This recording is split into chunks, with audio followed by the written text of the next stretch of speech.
Hello, everyone. Welcome to the live stream. Yay! We are here. Let me know if you can hear me or not. That hopefully shouldn't be a problem, but if it is, let's find out sooner rather than later. Well, thank you so much, everyone, for waiting and watching, waiting for the live stream to get started. So, welcome. Welcome, Thomas. Welcome, Steven. Welcome, James. Welcome, Gorzak. Welcome, NorCalGal. Welcome, ABSP. Welcome, Felis.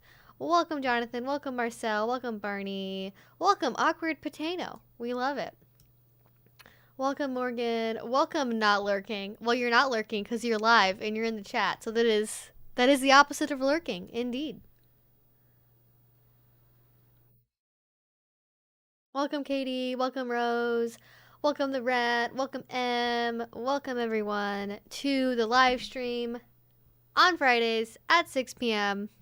We've got lights going. I've got water. We're staying hydrated. It's going to be a fun time. So, let's just see. There's not really like any updates or anything, but I do sort of have a theme for today in the title, but let's just get sort of the paperwork portion of the event out of the way. So, this is an 18 plus only live stream. If you are not at least 18, please do not be here. That is for your safety, my safety, everyone's safety. We don't mix minors and kink and poly and all that at the same time. Not good. So, if you're not at least 18, please do not be here. I think I have an eyelash in my eye, so you know, good start to the festivities here. And otherwise, rules and FAQ are down below. This is an interactive Q&A, so kind of like whatever you guys want to talk about, we'll talk about. And that could be kink related, that could be poly, asexuality, news on YouTube, anime, video games, whatever it is, we'll talk about it. I am thinking of Shane Dawson's comeback, and I have a small comment I want to make about that, just because it's finally happened after a year and a half, and like it's been on trending. It's like big YouTube news, so maybe I'll touch on my thoughts about that like later on as an idea. But in general, it is an interactive Q&A, but I do have an FAQ. So if you do have a sort of more like intro level question, something like where can I buy a flogger? How can I tell my boyfriend I want to try BDSM? Those sorts of things. All the answers are down below. If you do ask a question that is in the FAQ, I cannot promise to answer it. We do have two sort of special options for asking questions because I do answer questions in the order they come through. So I just go in the order of like when people ask things, just to be like the most fair to everyone as I possibly can. And there will be like a 10-15 minute warning at the very end to let everyone know, hey, if you haven't asked yet, now's your chance, or hold your peace, not forever, but until next Friday. And if you do want to make sure I answer your question, those two special options are we have Super Chats, which is through YouTube, and we also have Streamlabs, which goes around YouTube, which is good because YouTube takes 30% of all chat revenue that comes through. And it's convenient, but it does take 30% away just off the top for their own pocket. And sometimes we don't like to give YouTube/Google even more money than they already have because they already have all of the money. They don't necessarily need any more. Am I into anime? I don't know. Does this shirt answer any questions for you? This is not any particular anime character. I actually don't have any sort of specific anime merch because I'm not a 15-year-old anymore. But I have some stuff like this. Anyways, I am into anime. That is true. Though not as intensely as I once was. I have just so many things I like doing that I don't have a lot of time to devote to just one thing a lot, but you know, that's I think I'm happy with that. FYI, our streams are always at 6 p.m. PST or PDT depending on what time of the year it is, and that is 9 o'clock for the East Coast. I do have the times that the stream starts down at the very top of the description box, so if you're confused about like Okay, well, she says it's 6, but like I'm in Australia, so like what does that mean for me? I do have sort of the big times for East Coast, UK, Australia, like all the sort of time zones I've noticed that a lot of people tend to come in from. Those are in the description just so you can kind of like translate what time zone I'm in and when this starts for me, for you. Although I've heard for a lot of other places, it's like very late at night / very early in the morning. So if you're joining us at a weird hour, welcome. Thank you for spending the wee hours of the evening / morning with me / with us. It's very exciting. So that's sort of all of the paperwork. So we are getting into the Halloween season, and I don't normally do like themed content for Halloween. I haven't really done that before. And this year, I'm kind of thinking about doing a little bit of Halloween-ish related stuff. I mean, last year I didn't because, like, COVID, obviously. And then, like, I didn't think about it before. Like, sometimes I just end up, like, doing so many videos that I'm like, oh, it's already halfway through October, and I have 6 weeks of videos already filmed. I mean, I guess I could do a Halloween video, but then you have to like reorder stuff, and it's like, it's a whole process. So I am planning on doing some Halloween content this year. I did ask for some opinions on the community tab, but I know not everyone sees that or knows about it. So just to kind of put it out there, if anyone has any ideas for like Halloween themed content you'd like to see from me, I am planning on doing a video about like vampire roleplay. I'm planning to do a video that is like activities and scene ideas for pets and littles that are like Halloween themed. And then I'm also gonna do an Anne Rice book review because I feel like Anne Rice is like a very, very Halloween, like sort of in the whole. Not reading one of her books that has vampires in it, but somebody in the last live stream was like, "Can you read this book?" And now I'm reading it, and I am 34% of the way through. So it'll probably be towards the end of the month when I actually get that review done. So, and the reason why I know the percentage is because I am reading it on the Kindle. So, yeah, I'm reading a whole Anne Rice series. That's going to be like one of the other videos. And I'm sort of like, I want to do like 4. I'm going to do like 2 weeks of videos. So I'm sort of up in the air about sort of the last option for something else to do.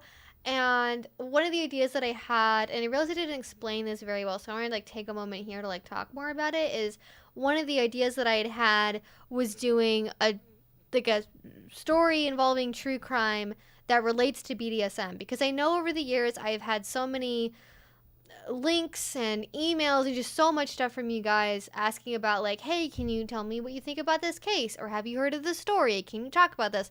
And there's so many, there's a couple of really famous true crime cases that involve BDSM. There's like, I'm not gonna talk about them because like even just mentioning how they're related to BDSM is like probably requires a content warning, but there are some really famous ones, but sort of I'm not imagining it being like a like cutesy woo YouTuber story time video kind of scenario. Like this isn't something I'm doing because it's like, ooh, spooky, like people getting murdered is Halloween content. Like I realize it might look like that. I just like, I don't always know like how to introduce new content. And it's something that I've wanted to do for a while, like especially because I have been covering like Armie Hammer, Marilyn Manson, James Robert Davis. Like I've been covering a lot of cases that are literal like true crime, like actively happening cases that involve BDSM being used as a defense or is part of the story somehow. And I felt like this is sort of a logical addition to that, but rather than being something that's ongoing, it's like historical. And in particular, sort of what I was thinking in my head is I've really noticed, and there's been headlines about this, you can Google it, there's been sort of this trend of like the so-called like BDSM defense or the 50 Shades defense. And I kind of wanted to like look more into that, and like, and the reason why I thought like Halloween time might be good for it is because if I had like a block of programming that was like scarier content than usual, like I feel like people would be more aware of like that being something that I was making, because usually I don't like announce what kind of videos I'm doing ahead of time. It just like sometimes it's asexuality, sometimes it's a 101 video, sometimes it's a Q&A. Like, it totally just varies all over the place. And I feel like if you aren't the kind of person that like is comfortable seeing anything true crime related on their feed, like, you might want to know that that's going to be a possibility before I do it. So it's like, well, it's kind of like almost sort of like built-in forewarning of like that kind of content possibly being put out by me. So I felt like that was like an extra layer of making sure people had the expectation there that that could be something I end up doing. But also because like, again, I just don't really know like how else to put that kind of thing in, like just test it as like content to see how people like it, like kind of be, that's not really that experimental, but just as sort of way to test, like, okay, like how do people like feel about this? Because I have had people that have told me, and I'm sure some of you are listening right now, like, have told me that they don't really like the Marilyn Manson content, or they don't know why I'm spending time on it, or just or like go back to talking about like real important things. And like, personally for me, I do consider like covering ongoing litigation that no one else is talking about on YouTube to be important, because like the defenses that he's using like directly implicate things about our community and our lifestyle, and I want to make sure that somebody on the internet is at least talking on our behalf and not like making assumptions or not understanding things. Because I think if you let that kind of story just exist on its own without any kind of challenge, then that's how you get the narrative like, oh, well, you know, all the women were in the consensual BDSM relationship, so like whatever happened was totally fine. And it's like, well, let's actually ask actual people that do BDSM about that or not, shall we? And I want to be that person if no one else is going to be that person to talk about it, you know? So I am still planning on covering that, but this is even still like different from that. So that's sort of like why I was sort of asking about that in the context of like, hey, like October time for some scarier, spookier stuff than what we normally cover. So that's sort of the story there. Not really sure what you all think, but those are my thoughts around it. I think for the most part, the feedback I've gotten is people seem fairly positive around me doing something like that. I have gotten a couple people that are like, oh, I don't really like true crime, or I think that like true crime is disrespectful. And I know because of recent events that have happened to people that are on YouTube, like there is a big surge of true crime related content and like random commentary YouTubers treating it like it's gossip or tea. And I know there's a lot of people that like, I don't know, there's just like, I feel like there are ways to do true crime that are respectful and ways that aren't. And also I should mention this as well, like I would love to do something that is like also like a fundraiser for maybe like a missing persons foundation, or I haven't really researched this at all, and there's a reason why, which I'll get to in a second, like or something for like the NCSF, or something that is like related to like kink or victim advocacy or something like that, and like put the ad revenue towards that. But because YouTube has like the most arbitrary punishment system out of any social media like platform, I just don't understand that. So I'm still monetized technically. Like I still get ad revenue from some videos. I get like 20 cents a video, but like it's still, you know, it still technically is making some sort of money.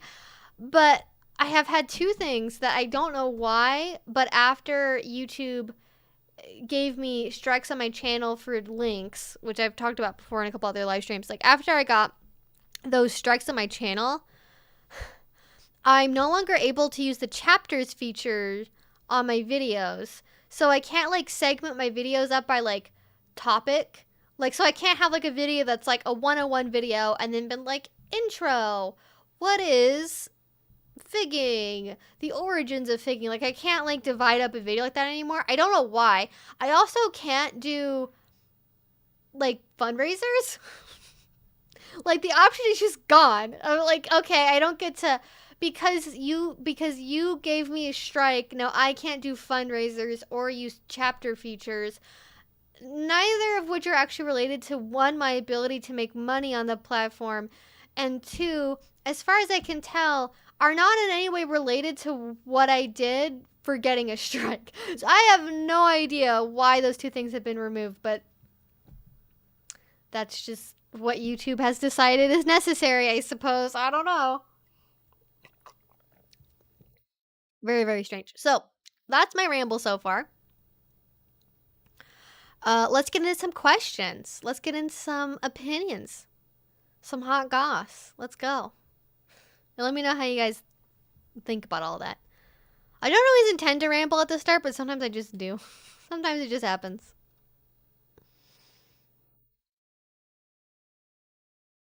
Hello from Poland. Welcome, Eva or Ava. Welcome. I've never been to Poland. Hello from Melbourne, Australia. I really wanted to go to Australia. That was like on my bucket list pre-COVID. And now I don't know when or if that's going to happen, but at some point it's like a goal. I want to go to Australia, and I want to go, like, it just gets so dark and so cold here for so long. I just need to like escape to somewhere else, you know?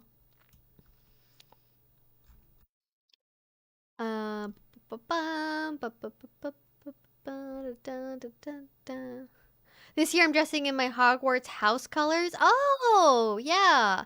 I've never done a Harry Potter Halloween costume before, actually.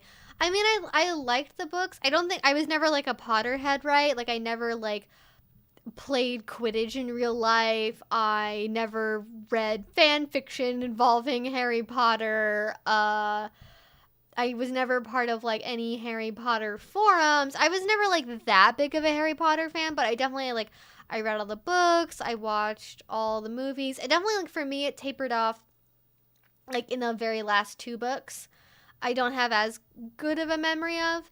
And then like the way that she ended it with like the little like flash forward with like everyone having kids and all the names being like so, just so cringy. It was like just the way a fan fiction writer would have ended it. It was brilliant. It was utterly amazing. But I had a lot of friends that were really into Harry Potter. I actually did know someone that actually like played like Quidditch like on a team, like 'cause that's a sport that people do in real life, I guess. I mean, they were in university when that happened, though, so I don't know about how widespread that is. If that was maybe just their university, but from what I remember, I think it was like other, like they would compete against each other. Like it was, I don't know if it was national, but it was like there was a regional like Quidditch system. I haven't actually thought about what I'm gonna wear for Halloween at all. I don't even know if I'm gonna do anything for Halloween. There is a party at a dungeon that's happening on November, like the first couple of days of November. Not Halloween. It's not a Halloween party. It's after that. And I might go to that, but it's not like a costume party or anything. But I'm not planning on really doing much party-wise for actual Halloween. I'll probably like, I don't know, stay at home or maybe see some friends and like watch a movie or eat candy or like make candied apples or something. Like I'll probably just like do something at home. Do some kind of Halloween activity. I like the build up to Halloween. I like carving pumpkins. I like the decorations. I like the whole vibe, the mood, all of that. Very good. But I don't like parties. I don't like parties like in the traditional sense of like social parties with adults with like a lot of drinking and the Halloween costumes that people sell at Halloween stores. Not really my thing. I mean, I went to stuff like that when I was in college, and I was like, okay, yeah, this is lame. I have been to events at like friends' houses before and like kink Halloween parties, and those are fun. But like regular parties, no, not really. Maybe a video on ways to dress up kink play with seasonal themes. Dressing up like a leaf. Like a fallen autumn leaf. That'd actually be quite challenging. That would probably involve a lot of body paint, actually. The idea is coming into my head, and now I'm just thinking of body paint. It's doable. Never mind. I want to save my opinions about the Sleeping Beauty trilogy for my review. I don't want to give anything away. I will say it is very different from the other erotica that I have reviewed so far. So be prepared for that. I'm also reviewing the whole trilogy at once, so that's also happening. We got a question from George Cook. What part of MS are you from? My family is from the Vicksburg, Warren County area. At times I can hear your MS accent come through. I appreciate the question. I feel very uncomfortable giving anyone like very specific geographic information about myself. I do try to, I mean, people, I have a PO box and stuff, so people like kind of know where I'm at currently, but I will also just add that I moved a lot as a kid, so I have a little bit of an accent from like a lot of places and a lot of lingo from a lot of different places of the country, which is why I say both dude and y'all.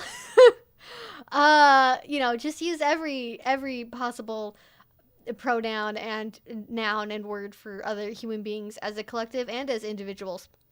So, I appreciate the question. I don't want to get too specific. It's like I tell this story a lot, but it is really like it stuck with me.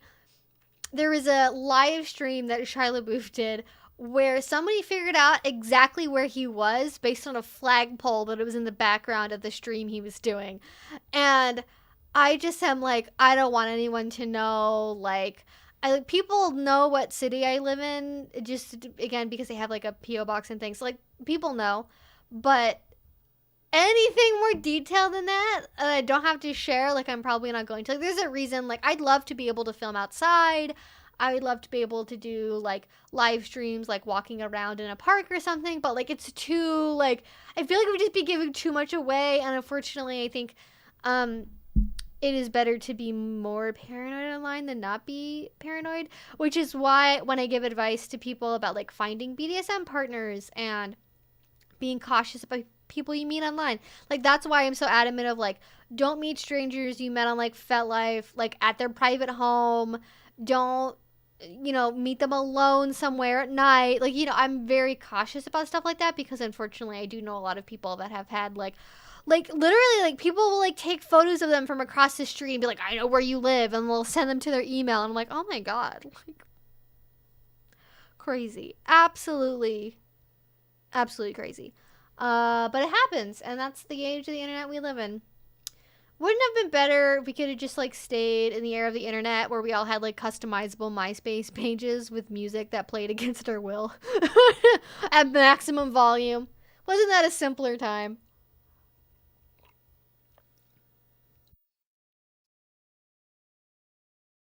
Okay. Next question.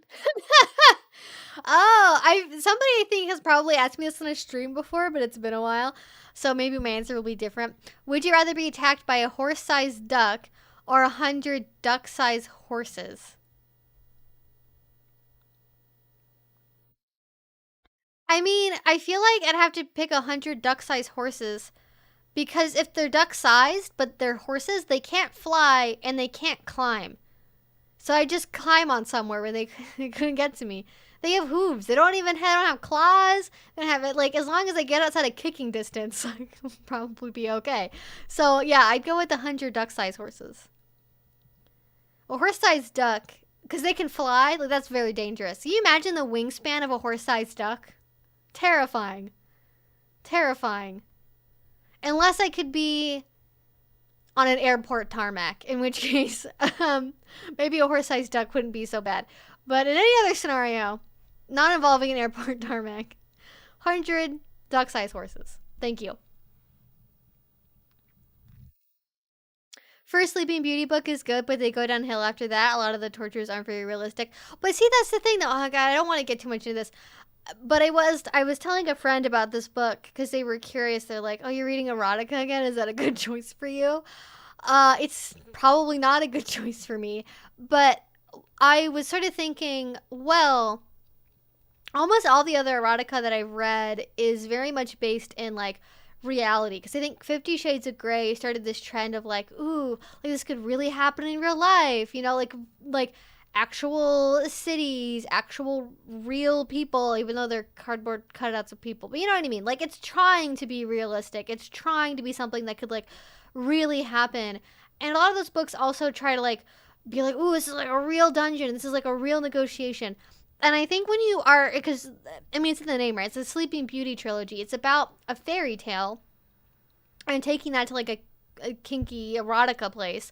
And I think because of the fact it is literally a fairy tale, they get a lot more license for me to not be realistic, because it is the most fantasy of fantasies. It is not connected to anything in our real world whatsoever. It is based on a fantasy, on a fairy tale.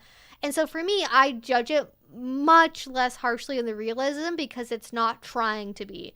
Whereas when you are trying to be realistic and you're trying to say this is like real BDSM, this is what real people do, it's like I'm going to judge you like 20 times harder for that, because if you give people the impression this is like what real BDSM is like, then that can have negative consequences for people that only read the books and never see anything else, people that only read the books and then try it for themselves and get hurt. Whereas, like, I think when you have something that is literally based on a fantasy, on a fairy tale, on something that you know doesn't exist in real life, like, you were able to go, okay, yeah, it's probably not how this actually goes. I will say, though, they put a lot of things up people's butts without flared bases, and somehow that ends up being fine because their butt muscles are just strong enough, and I'm like, I don't know how much Anne Rice has actually done anything involving butt play before, but you definitely don't just put rutabagas up people's assholes and go, yeah, that's fine.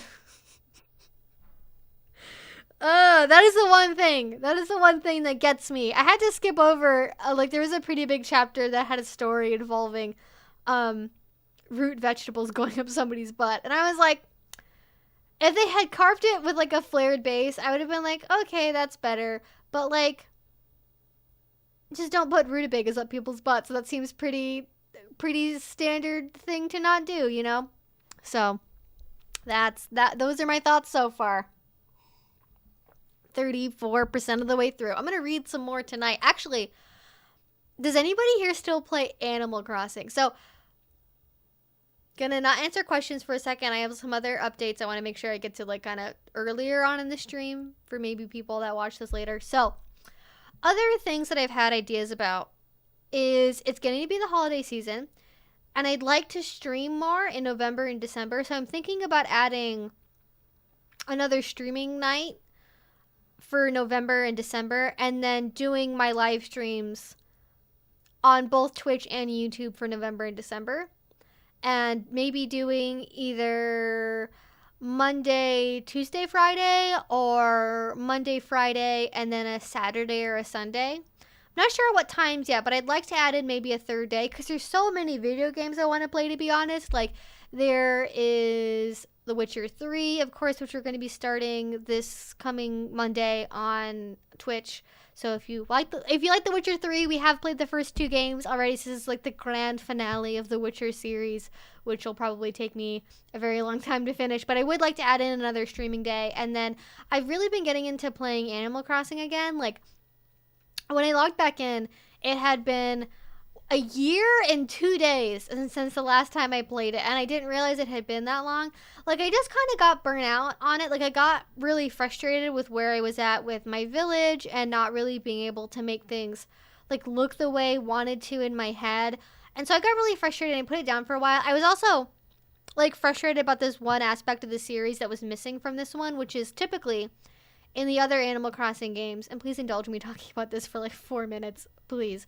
But I got one of the aspects of the original games that I really enjoyed, that I was hoping would be in this one, is doing things for the villagers.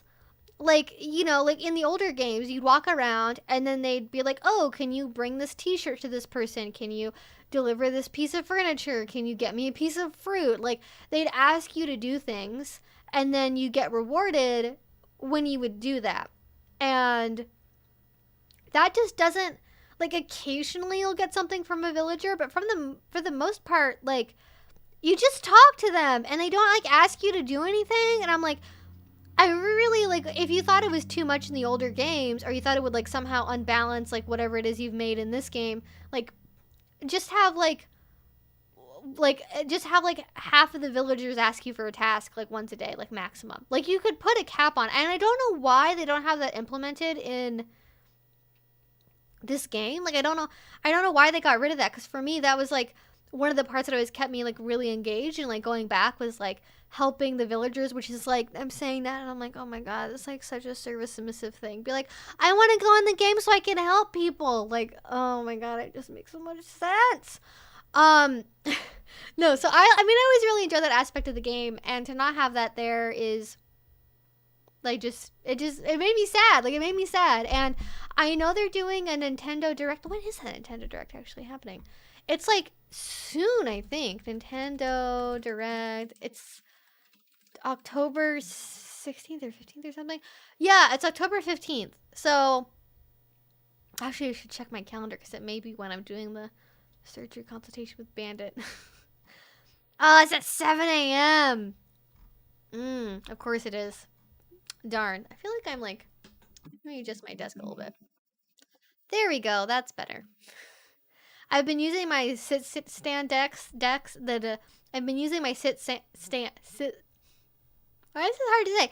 I've been using my sit stand desk as an actual standing desk, and now I have to remember where I have it height-wise when I live stream, which apparently is just as low as it will go. So now I feel like I'm more in the frame. So yeah, they're doing a Nintendo Direct on the 15th, and I'd like to maybe, like, play again on stream, because I know there's, like, going to be, like, seasonal, like, Halloween events and just, like, seasonal stuff, and I feel like it's a really fun game to play, like, just, like, a casual, nice, fun game, and I love doing, like, holiday-themed stuff. Like, I feel like live streaming around the holidays is, like, my favorite time to live stream, because not only with COVID, but I think in general, a lot of us, you know, that are, maybe we're queer, we're poly, we're kinky, like, a lot of us, because of those things about ourselves, either aren't really close to their families, or have been rejected by our families, or because of COVID, we're really distant and far apart, and sort of being able to spend time with your chosen family on live streams and hanging out with like-minded people, just, I feel like in the holidays is, like, a really nice thing to do. So I'm hoping to do more live streams and do more video games, just, like, hanging out with you all. And oh, I should put up a poll on Patreon for watching a Halloween movie this year. There's probably a Halloween BDSM movie. That's probably a thing that is around and exists.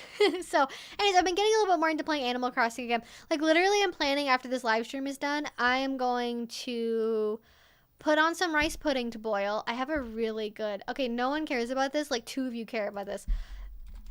This, if you are vegan, I never had rice pudding before I was vegan, like, ever. And I found a really good, oh, well, let me share the link. So, why won't you let me? Okay, so there's a really good vegan rice pudding recipe that I enjoy, and I would recommend it to anyone that likes rice pudding. And I'm gonna try and refresh something, and then maybe it'll let me actually put in the link. Okay. Oh, no, still no. They don't want me to share my rice pudding with you guys. It's not my recipe, but oh, now I've got 20 links. Oh god. There we go. That should work. Hopefully. YouTube, has anyone else noticed this? I don't know if this is my computer or Chrome or something. The YouTube's been really slow. Like, I've been watching a video and I haven't been able to, like, open captions or not, or change the playback speed. Like, it just takes forever for YouTube to catch up on, like, what I'm actually typing in with my keyboard. But it's only on YouTube. It's not any other website, so that's what makes me think it's, like, YouTube. But anyways, vegan rice pudding, really good recipe. I've tried it with, like, every kind of coconut milk. I never make it a full-size recipe. I always do it with one can of coconut milk, so I quarter the recipe. and that's how much I make. And I don't normally, if I put in the vegan butter, I really don't put in that much at all. Like, I don't think it needs the butter in it, to be honest. Like, if you're using a regular, like, uh, canned coconut milk. I will say, though, if you get a canned coconut milk that's like an all-natural kind that doesn't have the guar gum in it, this recipe does kind of depend on the guar gum a little bit to help it thicken. So if you do use a completely natural coconut milk in it that doesn't have guar gum added, you might want to add a little bit of cornstarch to it to help it thicken, because otherwise it might just take too long to actually like simmer down. But I've tried with like every kind of coconut milk. I actually make it with sushi rice and now with basmati rice, because I don't think it matters that much, and I like the texture, like the shape of the sushi rice more. I don't know. Anyways, I really enjoy this recipe, and I just sort of like having it on hand because it can be hot or cold. So I make a bunch of it, and then I put it in my fridge, and I have like nice cold vegan rice pudding. Okay, that's my vegan update that no one cares about, but I hope you all like it. Oh, YouTube is just being the worst. It won't even let me pop out the chat. What is happening, YouTube? I'm trying to get to the chat and it just like, why is it being so slow? What is wrong? Like, every social media website this week has just been like up to no good, I swear. First, we got Twitch, we got Facebook, and by Twitch, we also have Amazon involved. Like, YouTube and Google are next.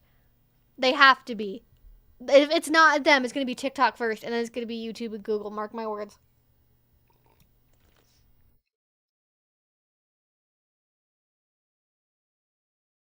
Oh no! I lost part of the chat. Oh darn. Okay. Um, I'm sorry. If you guys were like asking questions at the very beginning, I think I missed them. When I had to refresh YouTube to try and share the link to the vegan rice pudding, it yeeted a bit of the older part of the chat. So the part that I'm at right now is, we're talking about fighting the duck size, the 100 duck size horses, or the horse size duck, and apparently we're thinking depends on what weapons I have. Are chunks of bread considered a weapon? Is distraction considered a weapon?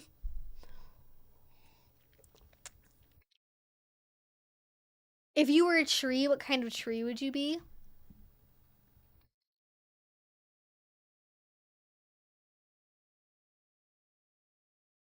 Hmm. I would be a weeping birch tree. That's my answer. It's like a weeping willow, but it's a birch tree instead of a willow tree, so the bark is white. Anyways, is that an interesting answer? Oh, speaking of Harry Potter, that reminds me. Um, Patronus. I got like a really unusual Patronus. Remember, I did do the whole Harry Potter like world thing. Is that still? Do people still use that? I wonder. Are people still on there, or is it like Club Penguin? Like, what happened to Pottermore? I wonder. Um, I'm trying to remember how to pronounce it. It's a thestral. That is my. I don't think that it will necessarily surprise anyone. But my Patronus is a thestral. So if you wanna psychoanalyze me based on my Patronus, there you go. It's a thestral.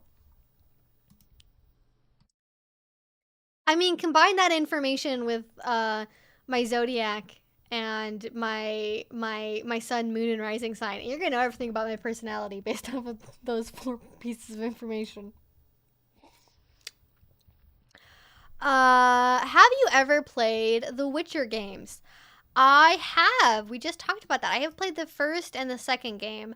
So this will be the first playthrough of the third game, which I've heard is the best. So we will see about that. I did like the second game. The combat is always iffy for me. I feel like the second game they tried to make it too like Dark Soulsy in the beginning. It was like there was like a really steep curve at the beginning in terms of like not dying constantly. So, yeah, I have played the Witcher games, but not the third one yet. This will be my first time playing it.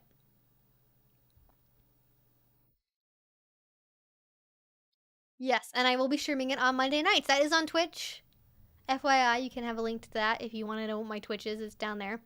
What book are we talking about? We are talking about the Sleeping Beauty trilogy. That was not clear. And realism and expectations of erotica based on if it's trying to be realistic or not. So, we read some of the reviews for that book last time on stream. Oh my god, they were so funny. I cannot wait to dramatically read some of those as part of my review. I am going to put some of those in there to like set the scene before I get into my opinions about the book because they are I think about them. They just live rent free in my mind. Like just somebody screaming about this isn't erotica, it's full on pornography.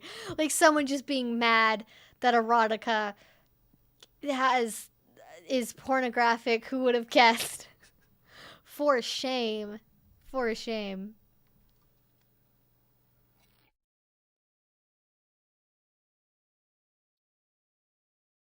Have you ever read Sunstone? I get people ask me to review Sunstone all the time. I read it when it was still on DeviantArt. I never finished it. And I haven't read it since it's been like actually published.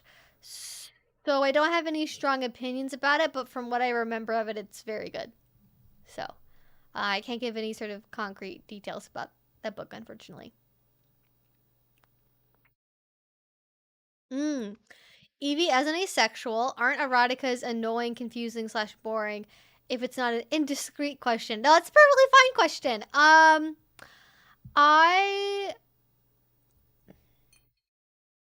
I think there is a difference between, at least for me, visual pornography and the written word. So like when it comes to visual pornography, like that is definitely like a hard, like any sort of like live action like person, like no, like I can't. I can't, no. I like it just I it's not my thing. It's not my thing. But I think for me, eroticas are different. I mean, I don't read them with the intention of being like, "Ooh, this is gonna be titillating and arousing." Like when I've read erotica reviews in the or when I've read erotica to review it in the past, it's been because I'm trying to find something that is erotica that I can recommend to people because I do get asked for recommendations a lot for like what do you recommend instead of 50 Shades of Grey or what's your favorite erotica or what do you think is like a good place to start. And I think erotica is like a comfortable introduction for a lot of people to BDSM, and I think it's worth looking for something that is like fairly accurate, good representation that can be an entry point for somebody that maybe is nervous about doing it for real, you know? So when I read it, it's like more objective. It's not necessarily for my like personal enjoyment. It's like, is this actually good representation? I mean, yeah, like does it get annoying and boring? But I think whenever you try to read erotica like it's an actual book, it's gonna get kind of annoying and boring because if you are using it sort of as I think the authors intend, it's like you're supposed to like read the hot parts, read like a chapter at a time, and do your thing after you read the hot spicy part, and then like you know pick it back up again the next time you want to have a little private time, you know what I mean? So I think if you read it strictly like literature, it's like reading the Bible cover to cover. Like most people don't read the Bible cover to cover like a regular book. Like they read a particular verse or a chapter or they read the Psalms or whatever. They don't read it. They don't read everything from like Genesis to the Apocrypha, you know? It's not usually how most people consume the Bible. But, you know, I think that yeah it can be like annoying, but then also if it's like a part that I'm not really like I don't want to read about a guy getting rutabaga put up his butt, like I'm gonna skip past it because I know I'm not missing any plot details. You know, it's like well nothing important's happening here I guess, so I just move on. That's pretty much what I do. But I don't find them like confusing. I don't find them. I mean, sometimes they can be boring, and that's like you know, and then I skip through it a little bit. But for me, when I am reading an erotica, although and I'm gonna say this sort of the review to talk about it in detail. A lot of erotica as well, like compared to like visual pornography, does tend to have more of a plot and romance. And for me, like the part of an erotica that I actually enjoyed reading is like the development of like two characters like falling in love and like having a relationship. Like that's the part of an erotica that I enjoy. Is I like um if it's sex that comes from like a deep emotional, like bonded place. Like I enjoy the romantic elements. Like I enjoy the romance part of a romance novel, basically. Like it's like, oh yeah, great. Something she's like her nipples are getting sucked again. Fabulous. Like, oh, there's nipple clamps. There we go. Like, I don't really care about that part. But when it's like, when the author can do a really good job with the actual explaining the romantic tension and how the characters kind of relate to each other. But the thing is a lot of erotic authors, like, that's not what most people are looking for as the primary thing. So they kind of just go like, hey, yeah, they're in love. It's chapter 5. Like, who cares? Like, kind of just hand wave it away. They don't really take the time to truly develop a relationship. And, I've certainly considered, speaking of, I think a lot of people ask me, like, am I going to write a book? Like, I have sort of plotted out a little bit of an actual, like, I'm not even gonna call it erotica because I think it would be more of like it would be more of a romance book, like a BDSM romance book that does involve that kind of like slower, like deepening relationship where you do see they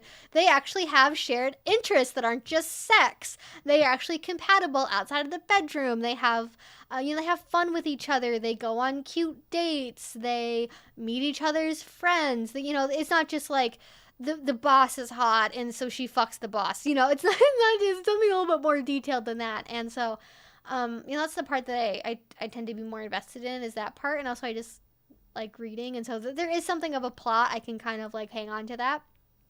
But yeah, I don't read erotica because I'm personally consuming it for my own enjoyment. I'm doing it so I can review it and hopefully help other people. I feel like it's like being asexual almost allows me to look at things, I think, sometimes more objectively in terms of like the writing and the structure and the realism, maybe more so than if it was like, if I was reading this just for like the physical pleasure of it, So I feel like it's actually maybe advantageous for me to be asexual if I'm reviewing erotica, because I can kind of like separate myself and my objective opinions from like physical enjoyment of it. So yeah, I don't really find it like, I definitely find it annoying sometimes, but not like on the whole.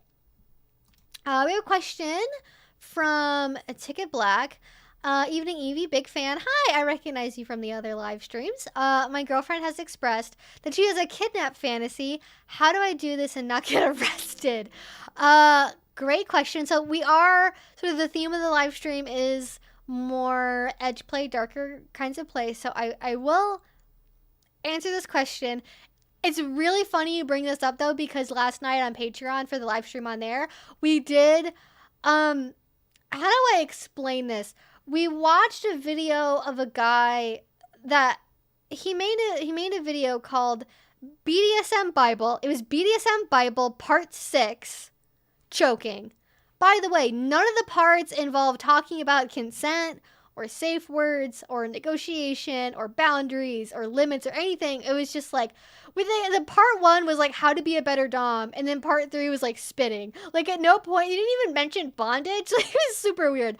But in that part of the video, like he was like, okay, well in part 2 of this video, it's like part 6, but if part 2 of part 6, that's when he's gonna talk about consent. But in that he did like mention like role-playing kidnapping a girl just like out of nowhere, and I was like, I don't think that's something you casually bring up in the middle of a 9-minute video, but okay. But if I remember correctly, there's actually a Vice, is it Vice? Did a video on like abduction play? Might have been Slut Ever, actually. Abduction. Yeah, so there's actually, let me see if I can link to this. This is getting into, what's really funny is I can share links during live streams, but not in the description box of my own channel. I don't, absolutely amazing. I just put 2 and 2 together. So, here is the link for that. If you want to watch it, that should hopefully pop up at some point. Yeah, there you go. So if you want to see that, that's like a good like 20-minute kind of overview of kidnapping. Oh, that's like a very specific kind of kidnapping. I think first of all, like you have to think of kidnapping play as like a bunch of skills like rolled into one. Like it's not like just like, oh, I want to try bondage, or I want to try knife play, or I want to try blindfolds, I want to try gags. Like you have to have knowledge of how all of those things work. So I think sort of the first step of doing anything that's like that, where it's really a compounded skill, is you have to test out the individual components. You have to go, okay, well, and also like have lots of conversations with your partner about what this means, because that fantasy can take on a lot of different flavors, from like, I have a fantasy about being abducted in a grocery store parking lot and being put in a van and like driven to the woods.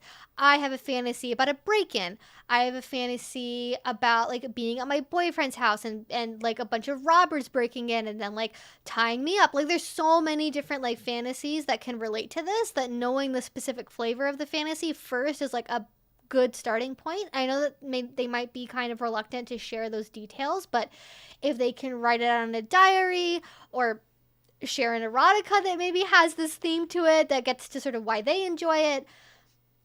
Another reason why I think erotica can be a good, helpful tool to have in BDSM communication.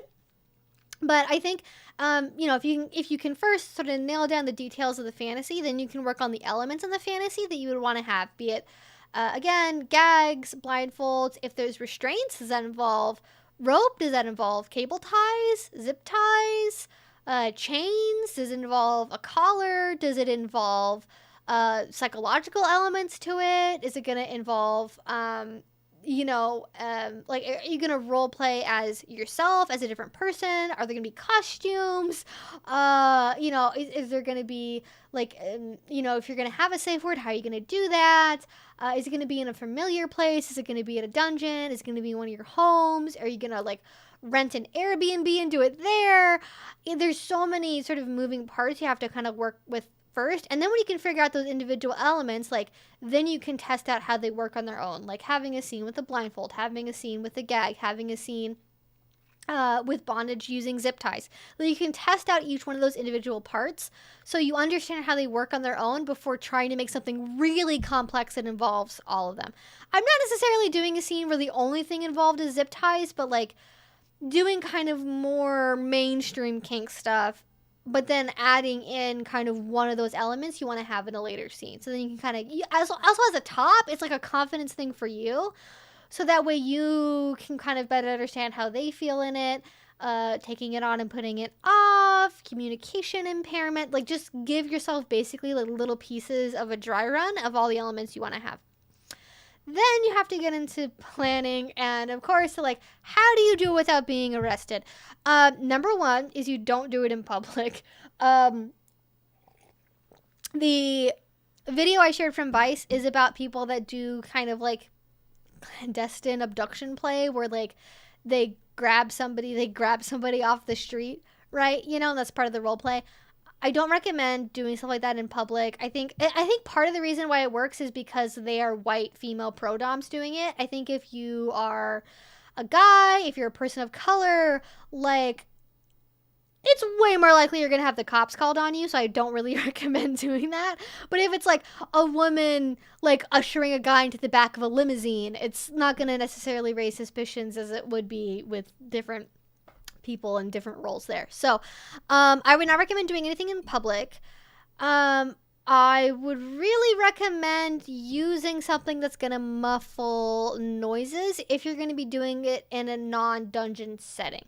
So if you're going to be doing it like in an apartment, in an Airbnb, then you're going to want to do something, you can even, like, if you're going to be doing it in like one room and they're blindfolded, like you can soundproof the room. You can have tons of and this is actually good if you're going to be doing anything involving struggle play as well. It's kind of a 2-for-1. So if you're going to do anything involving like takedown and capture or struggle play or anything, like having lots of soft, like dense objects, having lots of blankets, having lots of pillows, having lots of cushions.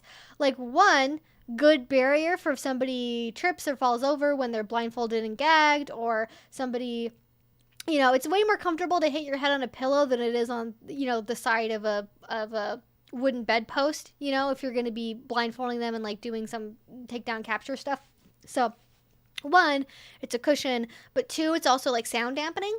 So like you can think about that. Also gags, also different kinds of gags as well, or being in a part of the house that's like, if you have a basement, which is also just good for roleplay flavor as well, like, make sure you understand, like, hey, don't scream at the top of your lungs when we're doing this. And then if your partner can't promise that, then, like, that's when the gags are gonna come out. And you can build it in roleplay wise, so you can build in the, like, and this is like, you have to get consent to say something like this up front because it could be really triggering. But you can say something like, if you scream, I'll kill you. You can say stuff like that and, like, keep that role play flavor in, but still communicating like, hey, you have to keep your voice down. So definitely, like, make sure everyone knows, like, sound levels. You can also do it in a dungeon setting, of course, if you have that available to you, and there's like a dungeon night where that would be appropriate. When you're getting into doing it in a familiar space or not, there's sort of two minds about this.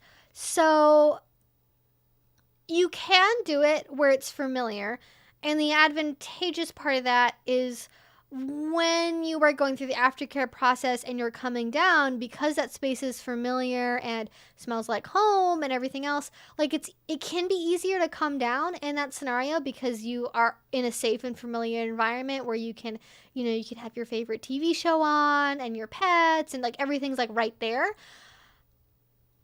It can also be something where if, like, things go kind of wrong, you've now created a bad memory that's associated with that location. And when that location is your house or your bed, that's kind of mentally harder to deal with. So I would be cautious about sort of which direction you go in with that. You can also do it in, like, an Airbnb, so it is like a home environment, but it's not your home. So you do have, like, the comforts of home in terms of, like, a shower, a TV, maybe a kitchenette for aftercare snacks or cold drinks. Like, you have sort of those creature comforts, but you're not in your home, so you're not, like, risking making negative associations with your home that way, or, like, especially if you live together as well. That's another factor to consider. So yeah, kind of pluses and minuses either way there, and that's gonna kind of be up to you. I would just, like, you just have to be, like, so detailed and thoughtful about how you plan something like that. I haven't done, like, kidnapping scenes before. I have done, like, break-in scenes before, and those are fun, but you have to be, like, very mentally ready to do something like that on both sides, top or bottom. You have to be very, very careful about doing it because it can go wrong in so many different directions. And it's like I went back to sort of at the beginning, like, it has to be something where you really kind of narrow down on, like, do they want to struggle a lot? Do they want to fight? Do they want to be really subdued? Do they want to get Stockholm syndrome? Like, there's so many different variations on the fantasy, and what direction that is in is going to dictate how you would develop the scene. But to get more to the specific question of, like, how do I do it and not get arrested, don't do anything. If you, like, and I know it's like kidnapping, so if that involves, like, taking them from point A to point B, like, that is where, like, mind fuckery and blindfolds and stuff get really useful. Like, and they have to kind of be willing to go along with the role play as well. Like, to some extent, their inner subconscious is going to be aware of, like, what's happening. But, like, if you live in a multi-story house, or you have a friend that has a multi-story house, like, you can create the sensation of, like, leaving and going outside, but then you never really left your backyard. Like, it can seem like you're dragging them somewhere. It's, like, so easy to get disoriented, even in, like, a room, having a blindfold on. And going through a whole house like that, like, it can quickly become, like, you're not really sure where you're at. Or if you add in, like, maybe you do put them in a car and you make them think that you are driving away, but then you only, like, basically do circles in the cul-de-sac for, like, 5 minutes, and then you like, get back in the garage, and then you can do things as well where you're playing with, like, other, even if they have a blindfold on, in terms of, like, smell, for example, incense, candles, having other background noise play, like having, like, a CD playing in another room of, like, highway noise or city noise or rain, or just something to give the illusion you're in a different location. And if you do a good job with the fear play and the build up, the brain will like, they'll be like, I think I'm still in my house, but there'll be enough doubt where like the doubt will probably take over. And the doubt will make them feel like, well, maybe I'm not really at home. And like even just that doubt of not really knowing where they are is like powerful enough on its own that you don't have to risk like going on the highway for 45 minutes, driving to a cemetery, and then hoping that nobody's going to report you or pull you over for like, you know, having a girl in your I don't recommend even for a role play putting somebody in the trunk of a car, but like even if you're tying somebody up and putting them in the back seat of your car, do you really want to have the conversation of like, no, officer, I promise this is consensual? Like, I would just not go there, you know? I would not involve doing any sort of transportation that involves being on a road or on a highway. Unless you, I guess, like maybe if you did have access to like somebody's work van, like one of those like white vans that like painters or landscapers have, where like it is like blacked out in the back. And even then, like, you can still just drive them around a block a couple times, and they're gonna be like, well, I can't hear or see anything, so, like, maybe I did really go far away. And 5 minutes when you're blindfolded and have no vision, no sense of time, like, that 5 minutes can feel like 15 or feel like 30. So, you know, all things to be aware of, but hopefully that's a good place to start with the advice.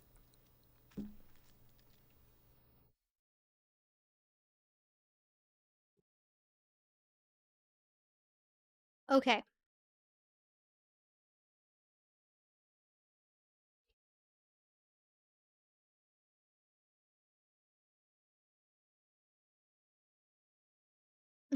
I don't know how I got here searching for Mortal Kombat combos. Um, well, welcome. I don't know if you're still here, but I hope this was interesting for you.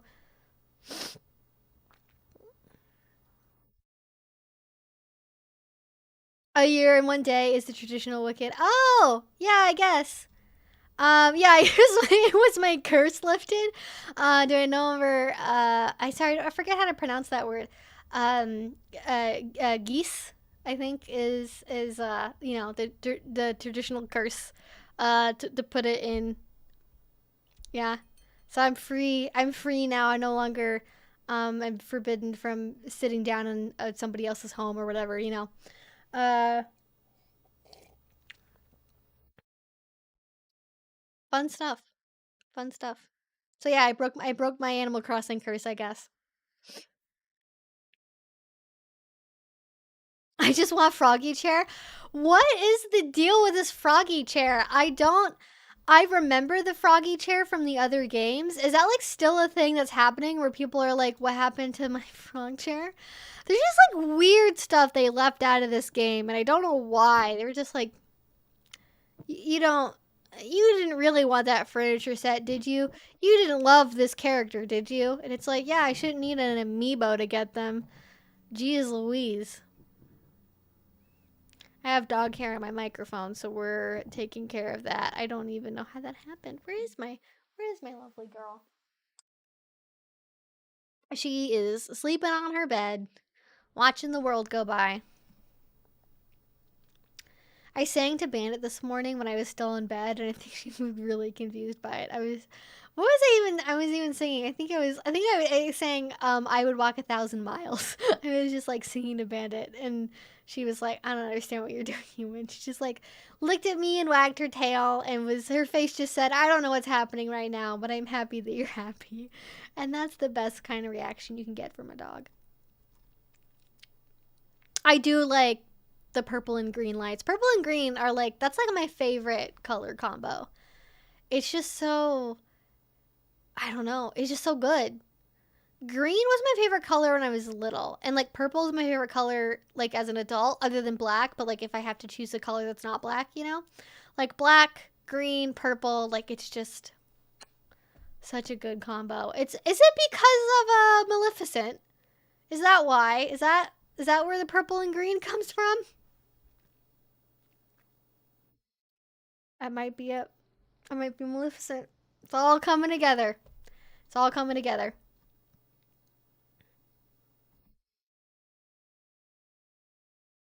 You love Corpse Bride? Oh, I love Corpse Bride. That is a good one. That is a good one. Tim Burton movies are always a good option. Actually, I'm not one of those people that like loves Nightmare Before Christmas. I'm not like obsessed with it. I like it. I just like I think I've made the joke before. I watch it on Thanksgiving because it's between Halloween and Christmas, you know? Um, but Corpse Bride I think is more my speed.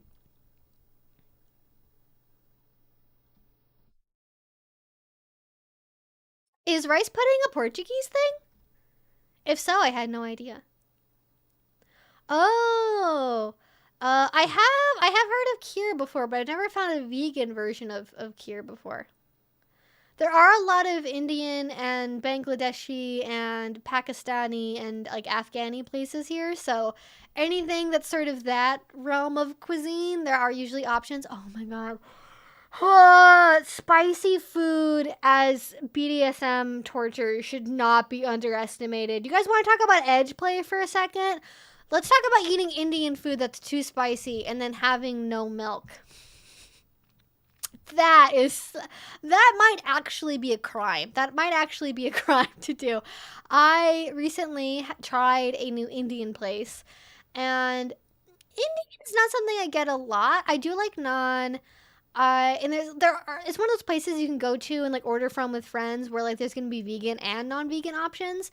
And I like curry, but I tried a new dish that sounded really good. It was like tiny like baby eggplant in like a peanut sauce. And I don't know what region of India that kind of cuisine is from because I'd never seen it on a menu before. I was like, that sounds really good. I ordered it mild. I was like, it should be reasonable. It's mild. I ate some of it and like it was pretty good. And then later on in the night when I had a little bit more, oh my god. Like I don't pretend to be like good with spice. I don't pretend to be like I love spicy food. Like I have like a medium tolerance, I would say. Like I have hot wings. I like spicy salsa. I don't mind like other cuisine that's spicy. Like if Thai food is spicy or things like I can totally tolerate that. But when it comes to Indian spice, it's like a different level, okay? I There was oat milk or soy milk or something. And I don't know what it was. I think I maybe like there was peppers or something in there as well. And so with the bite I got, I think I had like the spicy eggplant and the sauce, but then also like just like a full on piece of like some sort of really spicy pepper too. I was like trying to not just cry. Like just breathing like hurt. Like just breathing was painful. I gargled with I just like kept gargling over and over again with soy milk. And like it took a solid like probably 5 to 10 minutes for it to wear off. Like it was agony. It was so intense. So edge play with food. It is possible. That's the story. That's the moral. And it's just so like I like Indian food. I just wish I trusted a place where like I could order mild and not feel like I'm dying. You know, that's all I want.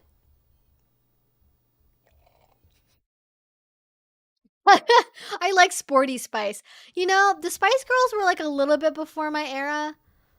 I was way more of a Britney Spears girl for sure. The Spice Girls were kind of like on the way out when I was little, so I'm Britney Spears all the way.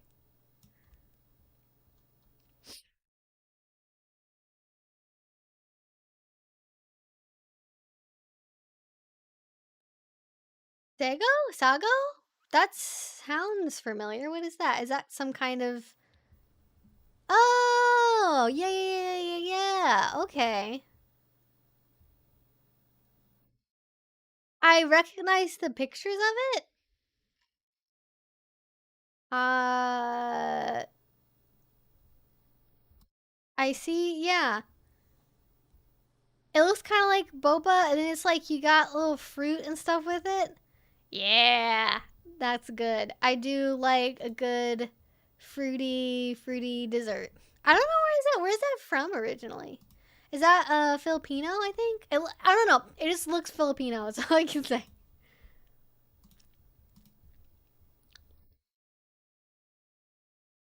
There was actually a Filipino truck. There was a food truck across the street earlier today that was like a Filipino food truck.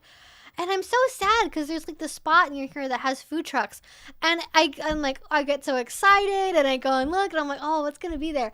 And it's always like bacon grilled cheese. And not at the Filipino place, but it's like they had everything because they have like limited options because it's like a food truck. So they didn't have anything that was vegan. I'm like so sad. They had a taiyaki truck once that did have vegan taiyaki that was really good. Or how do the fish, the fish, the Japanese like fish pancakes. I actually don't know how it's pronounced, but I've said it very confidently as though I know it's pronounced and I don't. And that was good.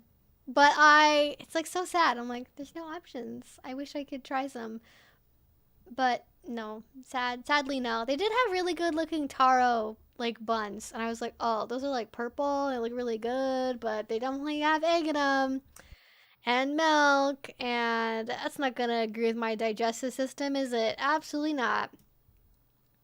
True. Oh, pumpkin bread.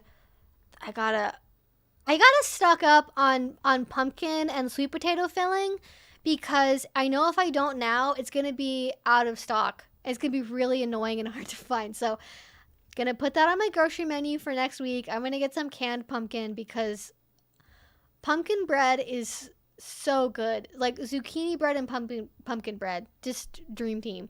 Dream team of quick breads for sure. Do you guys like how we went from talking about kidnapping to pumpkin bread in like 10 minutes? It's like how we went to that. Welcome to my live streams. Welcome to my live streams. This is what happens occasionally. We talk about delicious seasonal treats and also how to kidnap somebody without getting caught. But in Minecraft, not in real life. Uh, I have started on my fall candles. I haven't actually really baked anything to fall. Like, I guess sort of because the vegan recipe for rice pudding is like coconut, and I kind of associate that more with like summer flavors. But I would really like to make some like pumpkin bread or just I think probably that. That's probably gonna be it. That's gonna be it. It's just like I can just like fully picture it. Or zucchini bread maybe. 6 planets in retrograde. What does that mean? How is that possible? That doesn't seem likely. Well, Facebook was never down either, and then Facebook was down for hours. So Google, it could happen. Never say never. Knock on wood.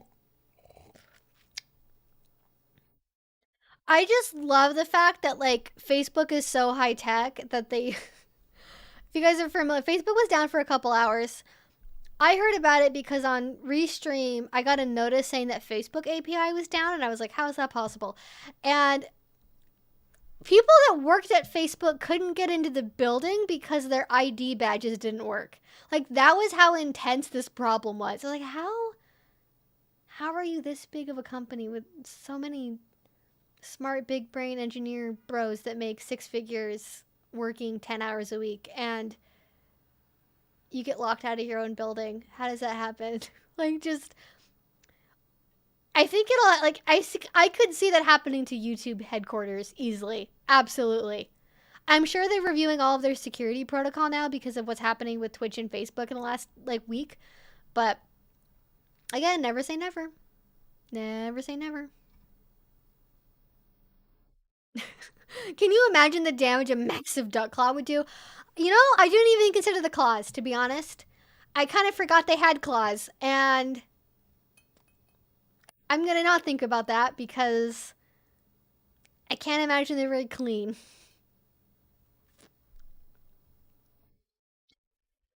My good hair days is a ruthless weapon. You're very lucky. My good hair days are not. We're on like day 3 hair right now. I need to get my bangs trimmed. My bangs are just like ridiculous right now. Uh, Positive note, I could definitely do what's the girl from Incredibles, Violet, right? That's her name. I could definitely do a cosplay of her. with the way my bangs be right now. Uh, yeah, look at that. I mean, we're basically twins. Look at us. I'm never gonna wear a fucking polo shirt though. You're not gonna. I hate the fact that like, I will say this though. I would have wished I just would have let Violet be like, just like let her be the weird girl, okay? Just like let her be the weird girl and not like, now she's confident and so she wears pink and it's like, sometimes you can just like dark clothing and baggy sweatshirts and just be like, that's your steez, you know? And that would be fine, you know? It doesn't have to change just because you got confident.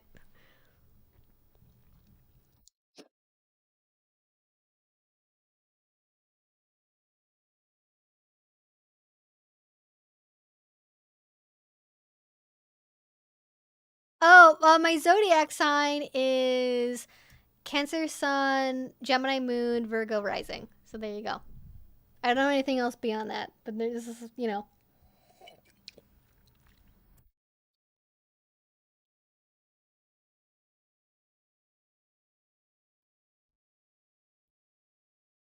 Okay, so other people that normally have problems with this stream aren't having problems. So maybe it is just on my end. I don't know.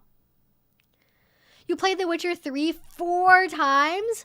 Okay, I feel like that's probably a good vote of confidence. I am not really somebody that plays games like on repeat very often. Yes, that is true, Zunicki. I can have any type of hair day because I do have hair. That is true. Also, wigs are an option, and I forget about that sometimes. And I do have very long hair. It is I got it trimmed a couple months ago, but it's like it's it's like waist length now, I think. It's waist length. I'm not trying to get it as long as it can be. Like I definitely want it to be healthy, but it is interesting like, oh, I can grow out my hair long. Cuz I hadn't grown out my hair long since I was, I don't know, 13 maybe. It's been a long time since my hair's been this long, but I like it this way. I'm sure at some point I'll change it back again. Like I'm sure when I hit 30, I'll have some kind of dramatic hair change. But for now, I like the long hair. It does make it a lot harder to curl it and style it, which is unfortunate, just because there's so much of it and it's so long. But you know.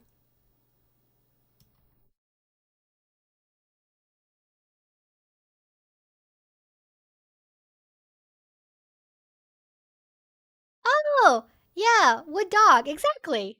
Yeah, it depends on what zodiac system you're using. Yes, wood dog, is the Chinese zodiac or Eastern zodiac version of of that. If you prefer to think in that direction. I don't even remember when we determined that, but I feel like we talked about that on stream at some point, and I was excited because it was dog. I was like, I'm dog. It makes sense. Yay. All is right with the universe. Although, if I remember correctly, cat is not an option on the zodiac because aren't cats the ones that aren't they didn't get invited to like Buddhist heaven because of some reason? Like, cats did something and they're not allowed in Buddhist heaven now. Poor cats.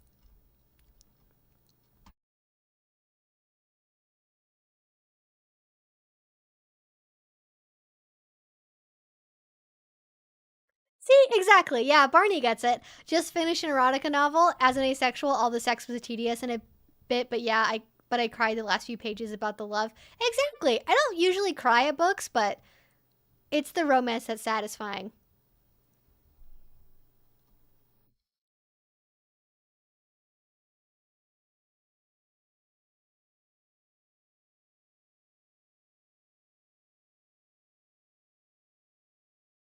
What's your favorite beer? Um, I don't really drink, so I don't really have a favorite beer. Um, Let me think about the times when I have had beer and I haven't hated it.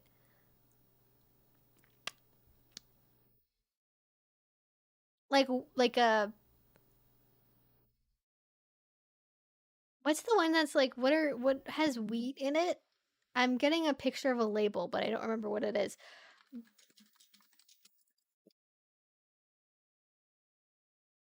Not Hefeweizen. Blue Moon maybe?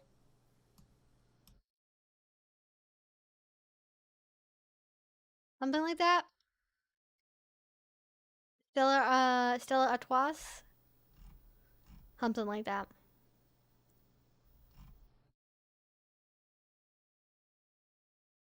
But I didn't really drink beer. If I have wine very occasionally, but usually if I am drinking, I'm having a mixed drink. And even that's not very often. That's like a very rare occasion, or maybe if I'm out to dinner somewhere and like the person I'm with has gotten a drink.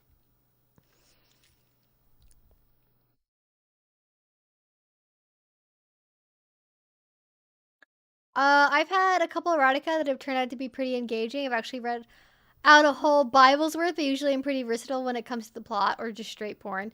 Yeah, I mean, I think it depends on like what you're in the mood for.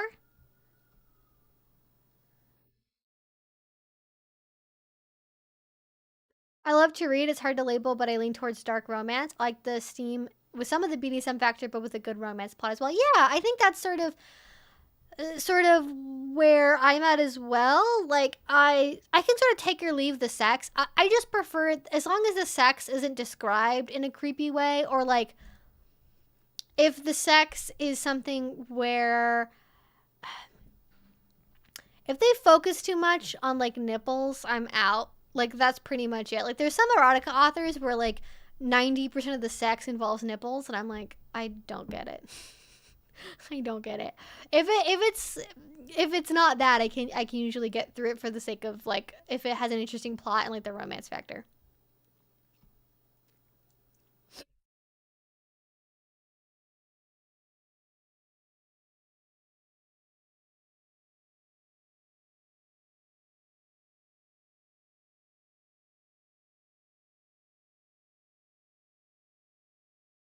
What kind of books do you like just reading for your own enjoyment? It depends on what kind of mood I'm in. Whenever there's a new like educational book out about poly or BDSM, I definitely read those, and so that takes up a bit of my time. I do like I guess informational like nonfiction books. I tend to read quite a bit of in my free time, but then because they usually end up relating to something I talk about on my channel, it does kind of end up sort of being work related. I've sort of some. I read I think of the books that I read that aren't related to anything educational at all and are like informational. I do really like suspense thriller books, like police procedural sort of deals, things like that, and and like mysteries. I think those would be the ones that I go to the most. I don't really read a lot of horror. I don't really read Stephen King either. That's probably shocking. But I like suspense, but not horror.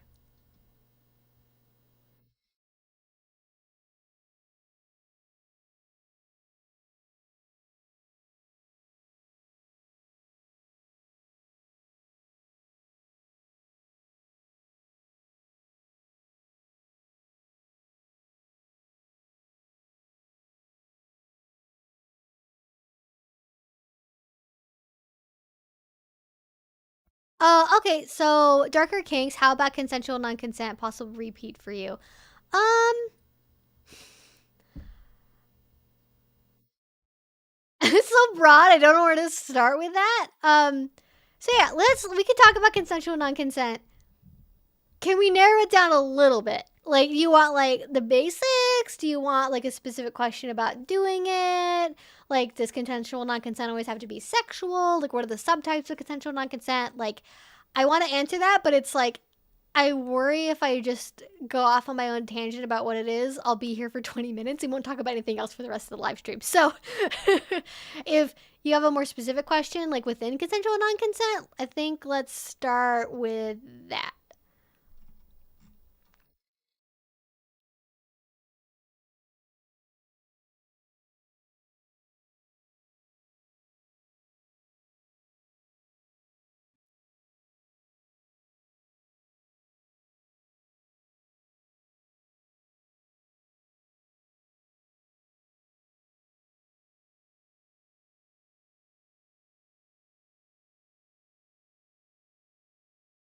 Is a prisoner-themed costume cliche now for Halloween, especially in a group that likes BDSM?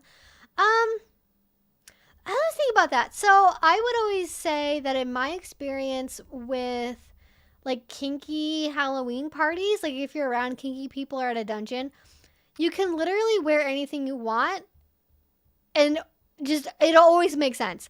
Like you can definitely wear something that's very kinky. You can like ironically wear a bad like Halloween dominatrix costume. You can like ironically wear a like bad like prisoner or prison guard costume. You can make somebody wear a bad Halloween costume for the sake of humiliation, like making a guy that's like 6'2" wear like a pop star idol like Halloween costume. Like you can definitely. I wouldn't say it's cliche though. Like I think it's either it's just like a good costume or it's funny because it's ironic, or it could be a humiliation thing. I can't really say I've seen anyone wear like a prisoner costume for a kink Halloween party, so I don't think it would be like overdone or cliche. I just think it would probably go. I wouldn't worry too much. I don't think I've really seen that. I've seen like Girl Scouts, Raggedy Ann, Disney villains, Disney heroes, Little Mermaid, like basically any kind of costume you can think of, like you would see at a regular Halloween party, or you probably would have seen kinky people do it. And I don't recall like prison related things in particular like sticking out or being cliche in any way. Um,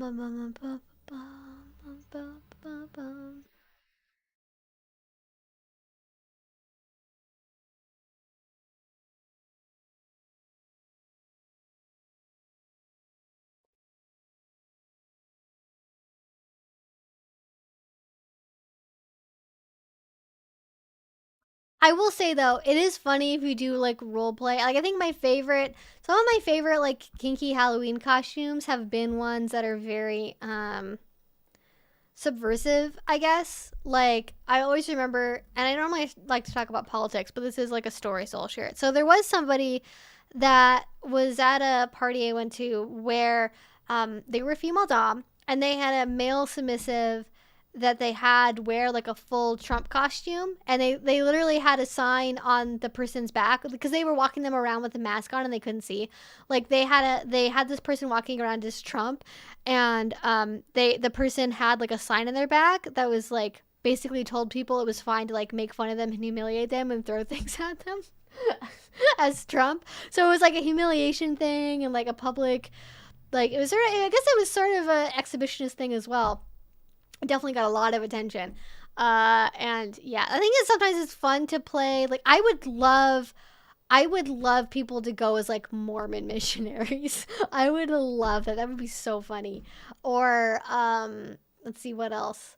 Or like a televangelist couple. Oh, that would be great. A televangelist couple do some like blasphemy stuff. Oh, that would be so funny. That would be great.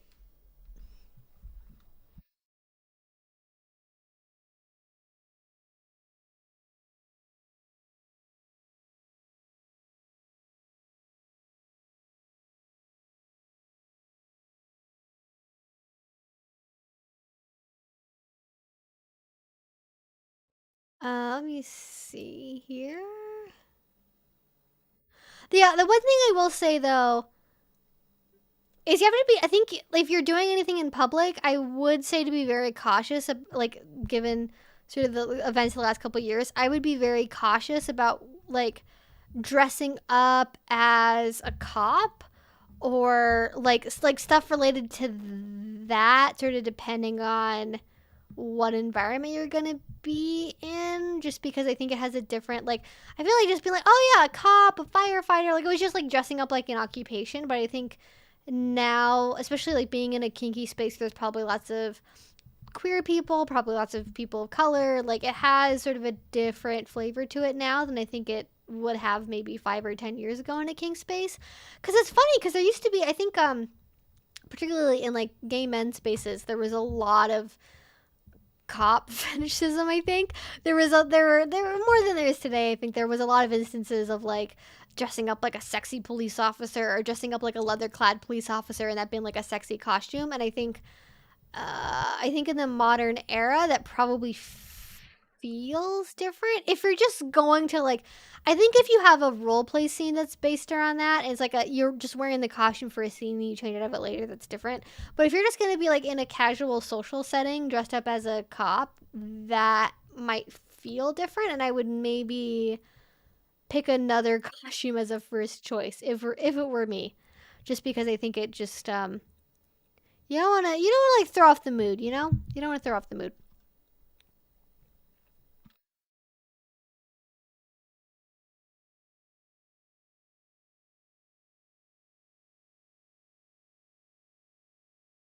Does anyone know offhand if Massachusetts ever got rid of the spousal abuse law that effectively banned BDSM?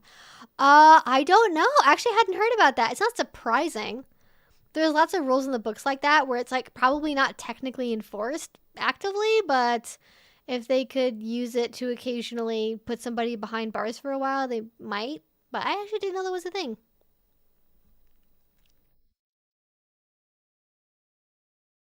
If you have the right energy going, you don't need to make a threat. Non-specified can be so much more fun. True, vagueness when it comes to mind fuckery and messing with somebody's head. Actually having vagueness and you sort of, it's not really like being a lazy top.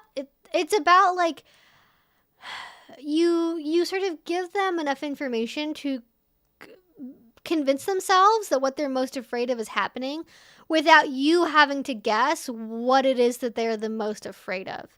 So if you are more vague and somebody's in a mental state where they are maybe going to be panicking or maybe assuming the worst, like their brains are going to do that work without you having to actually specifically say what it is for them. So that's actually like very true. Very, very much effective to not always be as detailed as I think maybe people assume they have to be to make like the role play feel real, you know? Okay, so I'm gonna say 15-minute warning for anybody that has not asked a question yet. I'm definitely not all the way through the chat by any means. I am trying to catch up, but just giving everyone a heads up, if you have not asked a question yet, now is the best time to do so to make sure that I have an opportunity to get to it. My lips are just really dry today. I guess I did have the heater on today. Maybe that's what it is. I just feel so, my mouth so dry. Disgusting. I hate it. The worst. Please let me scroll through the chat. YouTube.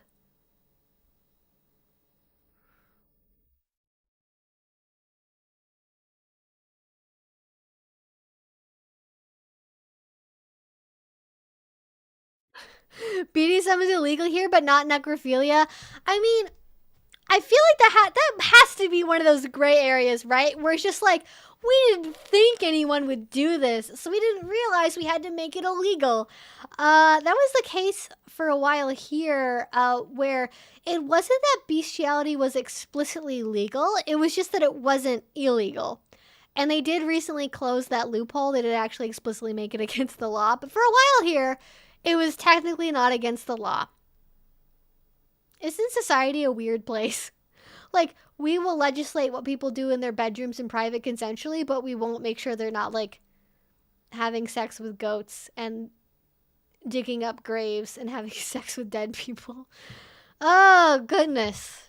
What a world to live in. You just imagine just being that, you're like, we're not going to make this a law because we just assume people are going to do something like this. And then people do. And then they do. And there you go. Background noises such as a cafe background noise, videos, department stores. Oh, good idea too. Yeah, if you want to make them feel like they're in a different location, like you actually took them somewhere. Restaurant noises, cafe noises. Oh yeah, totally. Great idea. So many flavor potentials.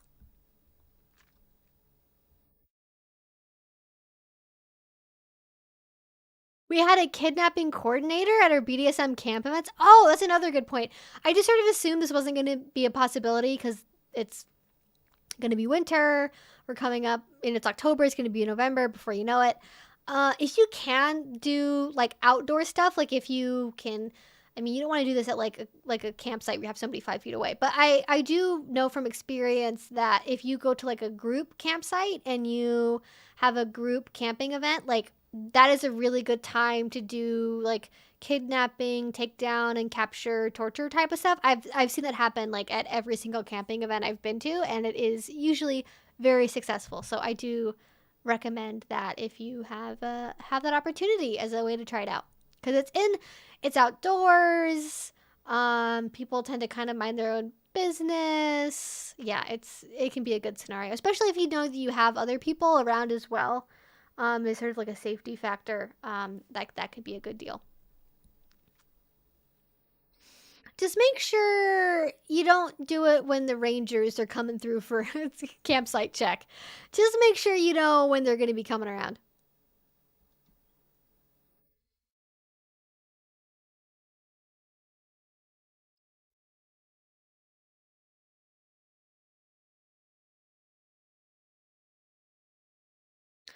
Oh yeah, the geese was a reference to the fact that it had been a year and a day since I played it, which is like somebody had said that the Wiccan tradition, although I'm not sure how much that relates to the original like, Celtic meaning, is that in Wicca the tradition is that a year and a day is when the geese has ended, and so that's why it had been a year and a day since the last time I played it.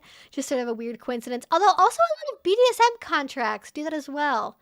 A year and a day is like also a traditional time to end a BDSM contract. Although, I don't really know that many people that do it that way. I think people seem to do either 6 months or forever. Not really a lot of in between on that, but that is also an option too. Oh, Beetlejuice? Maybe.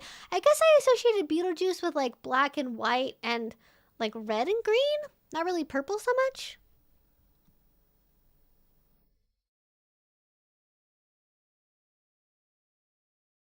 Ooh, that's cute. Yeah, purple robe with pink whipping. That sounds awesome. I have not attempted to do my own whipping before, but I've thought about it, and then I'm just like, oh, I don't. Too much time.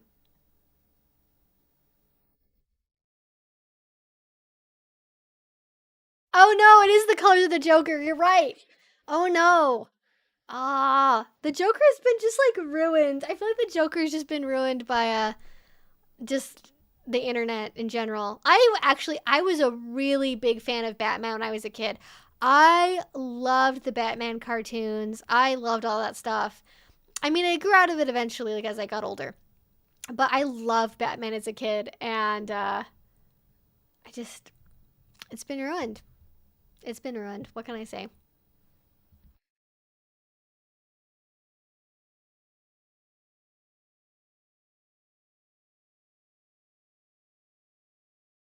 Okay. Oh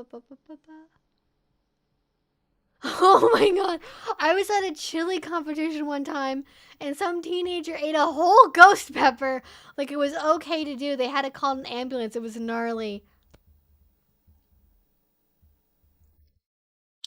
Just moment of silence for that man and his ghost pepper. Like, what thoughts do you have leading up to eating the whole ghost pepper where you're like, this is a good idea? You're like, whatever, I like chicken wings, it'll be fine. But you just like, I want to be tough, I'm gonna eat the ghost pepper. Like, how? What is your. What. Words fail me. What do you do? How.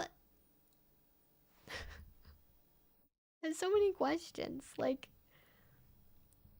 also, how did he get a whole ghost pepper to eat? And was somebody just like, here, kid, have a whole ghost pepper. I bet you won't eat it all. And then he's like, yeah, well. And then he does. And then I have to call an ambulance. Lord, I just. People. People.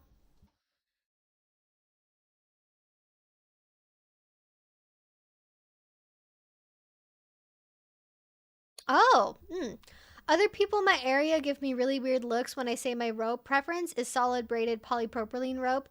Is it really that unusual? Are there dangers about it? I don't know. Um, so I don't know. I'm not. The synthetic rope that I'm the most familiar with is MFP, which I'm not sure if that's identical to braided polypropylene rope, but I'm assuming that the people that are giving that reaction are like using rope for like suspension, and I mean, there's always a use case for everything, I think. Like, the advantage of synthetics is they're typically more durable. They are easier to wash if you get them dirty.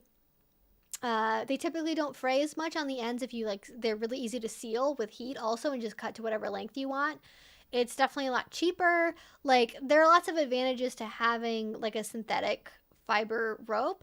Um, it can be like too stretchy, or be too weak to use in a suspension, which if like that's what you want to do with your rope, then it doesn't really make sense. Or I think one of the main reasons a lot of people don't like it is because it's synthetic. It tends to burn on the skin a lot more when you use it compared to a natural fiber, and some people find that sensation to be really unpleasant. But like anytime when it comes to like judgment for things, I'm like, I like there are really really well known rope makers that like for example, Knothead Nylon makes really really high quality synthetic rope, and I hope that no one's making fun of him for using nylon. Like it's also very like if you're doing more like traditional like Western style bondage, like synthetic rope is also going to be more common compared to like a more Japanese style, you know. Um, but yeah, I don't think there's any sort of like the only thing I would say, like not having handled the rope, is like the one thing that could make it more dangerous. I'm using a lot of air quotes for some reason. The only thing that could make it more dangerous is if it's really stretchy. And this is something cotton has an issue with as well. So like that's a natural fiber. So whatever is if it's stretchy. If it's like under tension and then you tie a knot with it or something, and then you let go of the tension, it can make the knot really really hard to undo, and it can like compress on itself, and then the solution for that is then you cut through the rope. Like it's not the end of the world, it's just like you have to be aware of the nature of the fiber you're using and accommodate for that. It can also be harder to get the knots at the same time though. It can be harder to get like frictions to stick and get knots to stick because it is so loose. Like it doesn't have teeth on itself, so it doesn't stick to itself as well as something that has a natural fiber, and that can make certain things less secure. And then you have to like think about adding on extra half hitches and using different knots, and there are some modifications you'd have to do, but it's not like that much more dangerous, you know? I mean, maybe the other thing as well is like if you have somebody that has a lot of like skin allergies and is prone to like contact dermatitis because they have like hay fever, or they're allergic to hemp, or they're allergic to jute or whatever, like actually using a synthetic rope can make it less likely that they would experience like contact dermatitis while using rope. So there again, pluses and minuses. Pluses and minuses everywhere. Okay.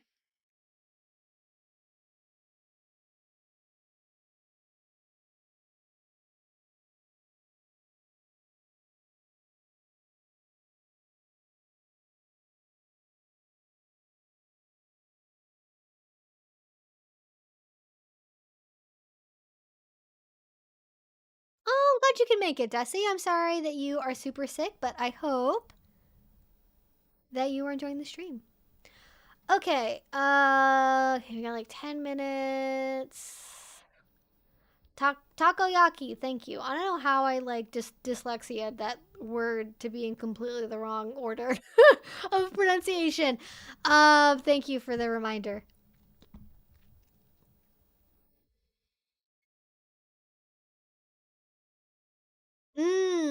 The problem I have encountered with it in the 2 years I've been using it is that if you don't make your knots really well, they have a tendency to slip. Yeah, exactly. I think that's what I talked about in my answer. But yeah, I don't think it's like inherently bad. It's just like a difference in preference. It's not like you're not using like floss or something, you know? And like even then, like you can use floss for micro bondage, like around somebody's fingers or their head. There's a use case for everything. There's a use case for everything.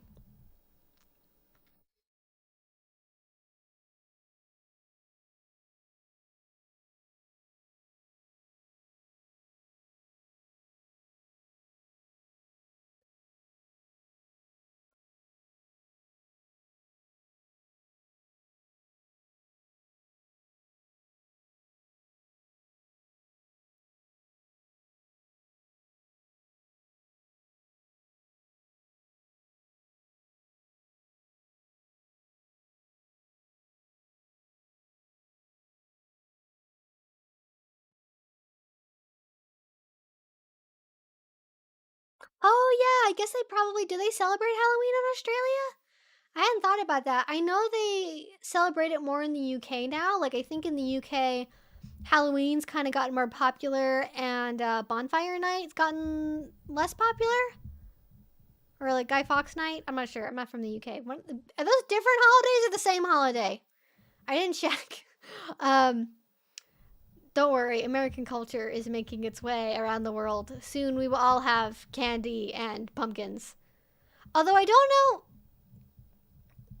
don't know how you would. I don't think you'd be able to have pumpkins in Australia. They'd probably just go. They'd probably just go like too bad too quickly. The weather would be too hot. I think for them by that time of the year. Hmm. What is the difference between a praise kink and just liking the attention? Um,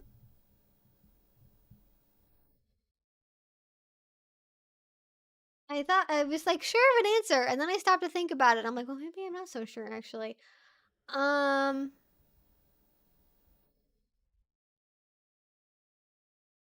I mean, I feel like part of having a praise kink is the attention, but I think it really has to do with the intensity of the response. Like, I think all of us to some degree like being praised, but when it comes to having a praise kink, it's like very motivating, very fulfilling. It goes above and beyond what like a typical response would be to like being called a good girl or being told you did a good job. Like it's just it's like it's similar, but it's like elevated is what I would say. I don't think they're entirely different. They are related, but it's like one is a more intense version of the other.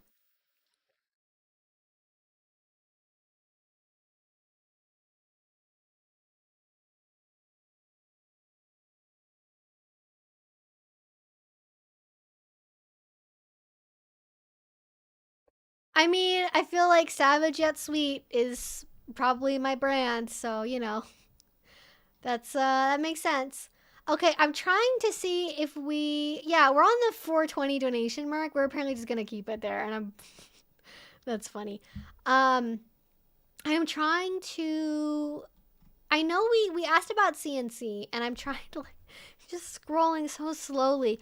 I'm trying to get to maybe some follow up questions regarding CNC, so I can get to that hopefully before we wrap up here.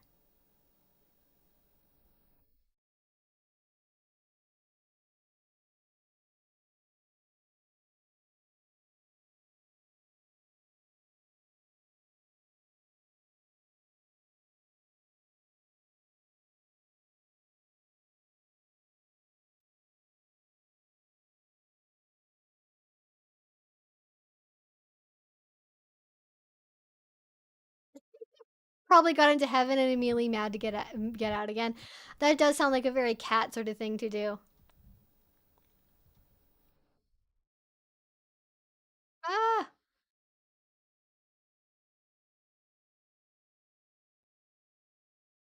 Why does Bandit need surgery?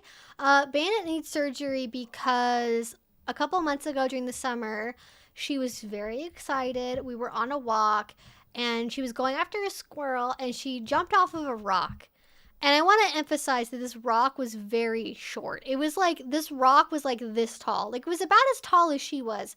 And she hopped off of it to go after a squirrel and she partially tore her ACL, and I've been in a waiting queue to get a surgery consultation for her for like almost 2 months.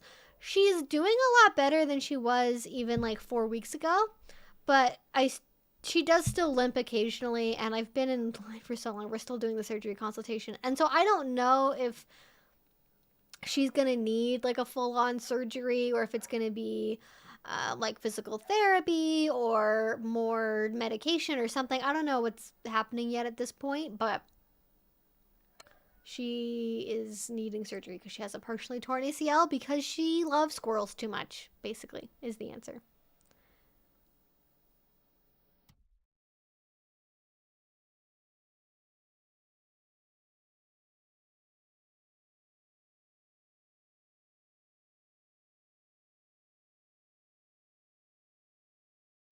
Are you going to Torture Garden this month? Um, I am sure there is a torture garden happening somewhere. I just don't know. I don't know where it is, so the answer is no. Probably not. No. I didn't really have a great experience. I had like an okay experience at the torture garden I did go to, but like in terms of consent and touching, and I wouldn't go back there unless I had some people with me that I really trusted, and I had like a group of people I was going with, I think.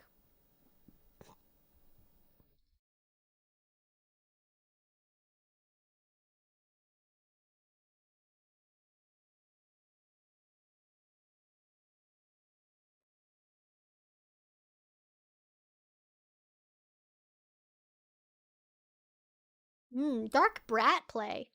What is that about? I just feel like, I mean, there's like dark age play, but like dark, like, doesn't that already exist on a spectrum? Is that like, I don't know if somebody else has used that term and has like a definition for it, but I haven't heard of the term dark brat play before.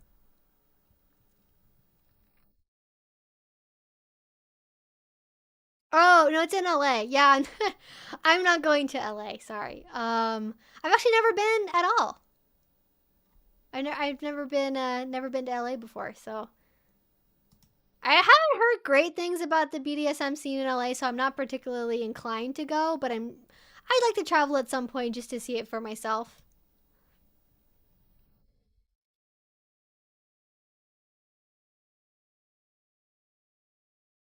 Okay, I'm like really. Oh, it's just like the scrolling is just like ugh, it's just so bad. I'm trying to scan for like. Oh, I'm glad you like the lights. Thank you. She has definitely been getting better over time. Oh, I should explain. So, Torture Garden is like a kinky themed, like fetish nightlife party. Like usually has performances at it. It usually has a lot of like fetish clothing, a lot of latex. Usually, sometimes it can be kind of gothy, but usually it's more like raves and goth, I think. But sort of like just darkly inclined, shall we say? And it has sort of it has like a very interesting vibe to it, but unfortunately, at least the time I went to when I was in the UK and I was there, um, the mixing of BDSM and drinking and drug use, obviously as well, made consent, especially around like intimate touching, not necessarily be something that people abided by as well as they should.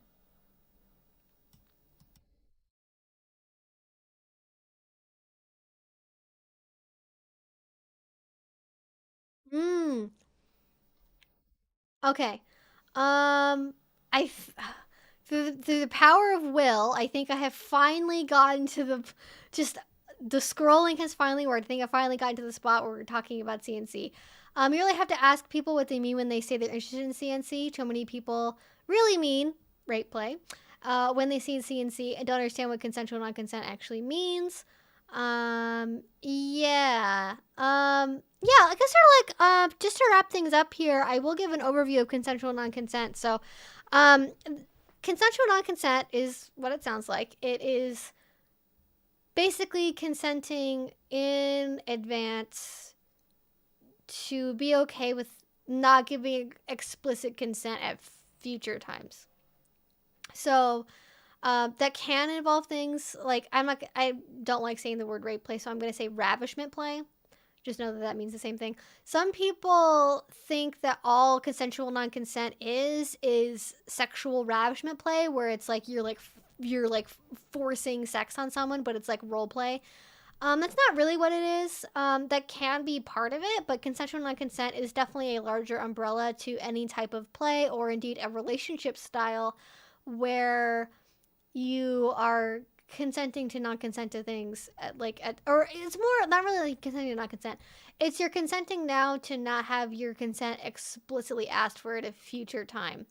So that could be um like just I'm trying to think of like a good like concrete example of this that's not like necessarily involving um sex, for example, because I know there are people that have like whole relationships that are built around stuff like this, where it's very much the style of, you know, you sign the contract, and then from that point on, like, sort of anything that happens to you, like, you've already consented to at that point. But I think like bondage, for example, so you might have a relationship where you have like a consensual non-consent dynamic where like your partner can tie you up whenever they want to, and it's not necessarily something where they say, hey, is this okay with you, like, do you want to do a scene like this right now? Like, they kind of just get to decide when it happens.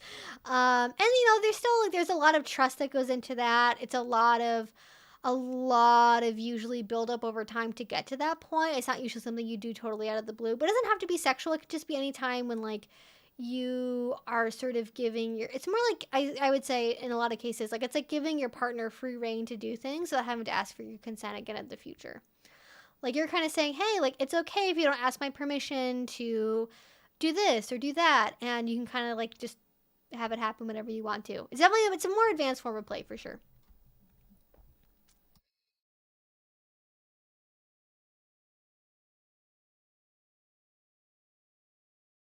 Yeah, it is definitely dangerous. Like, don't get me wrong. Like, it is edge play. It's not like, I think a lot of people enjoy playing around with ravishment play. And I think that's the problem when you conflate one with the other. Because you could have ravishment play that's actually like very fluffy, very light, like just very, very light role play. And trying to make it seem like all consensual non-consent is like that is, I think, inaccurate, because consensual non-consent can be like a 24/7 relationship dynamic, and that has a very different flavor to it for most people.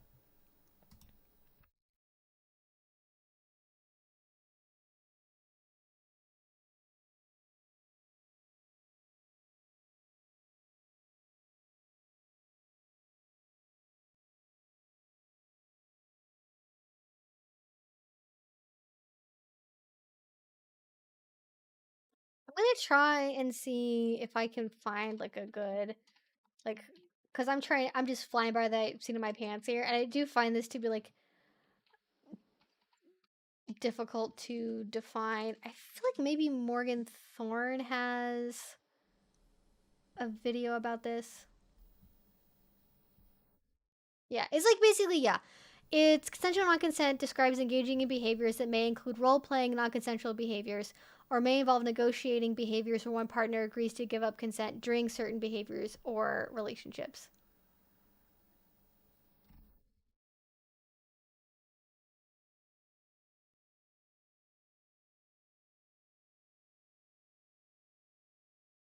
I just like, the part about it I don't like is that like people conflate it with just, it's like, oh, it's about for sex, and it's like, that is 1/100th of the potential possibilities here.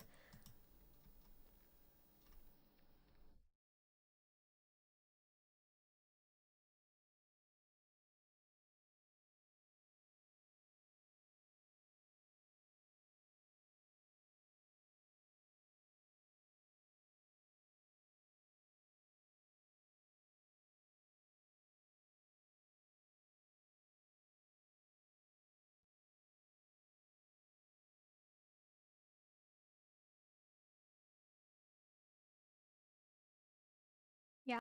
And I think as well, you have to remember, like, it can be role play, like, as sort of the definition outline. Like, it can be role play where you like agree to role play that you're doing non-consensual things, but really it is consensual.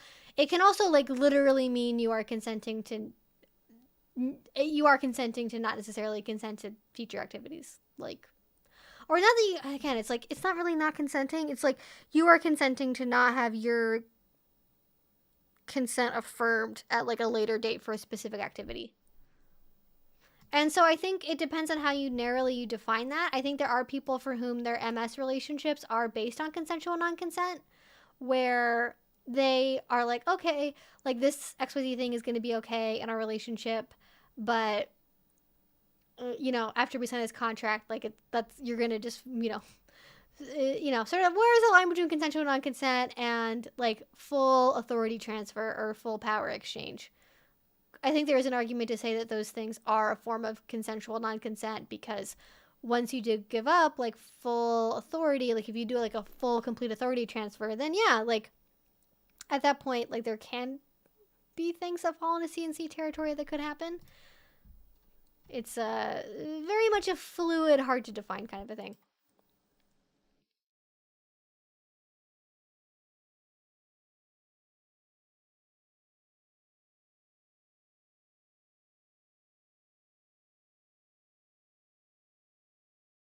Mm.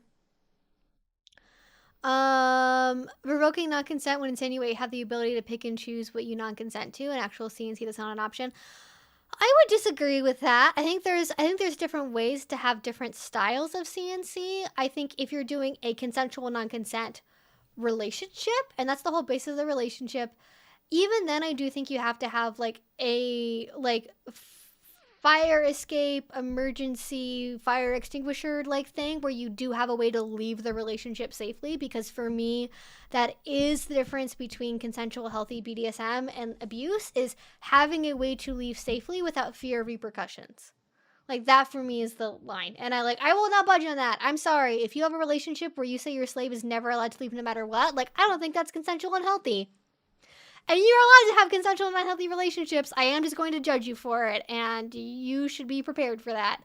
However, I think you can have a narrower consensual non-consent where you do say I am okay with CNC for this, but not okay with CNC for this. Like I think you can choose what to do scenes with. Like it doesn't have to be always blanket, you know? Like you can't have things that are like just like you don't always give up power exchange for everything. Like not everyone does financial domination. Like you can have consensual non-consent in some things but not in others, and that would be up to the parties involved, you know.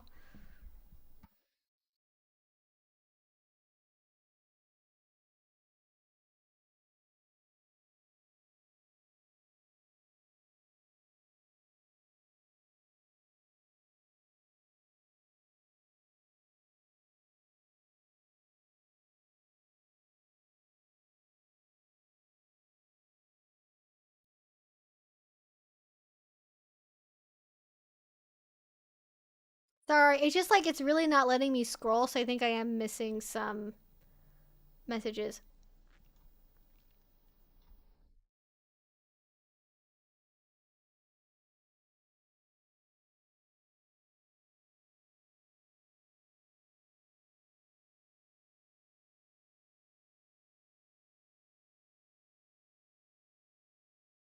Yeah, you can't really revoke non-consent as much as you can have the option to end a scene. Well, I mean, I think if you say you can red out of a relationship though, right? Like I think even if you have a relationship that's based on CNC, like you should still have an ultimate way to end the relationship, even if it's like if you say no to this ends a relationship. Like I think you have to have some kind of like ultimate way out. Does that make sense? I feel like I'm not making sense.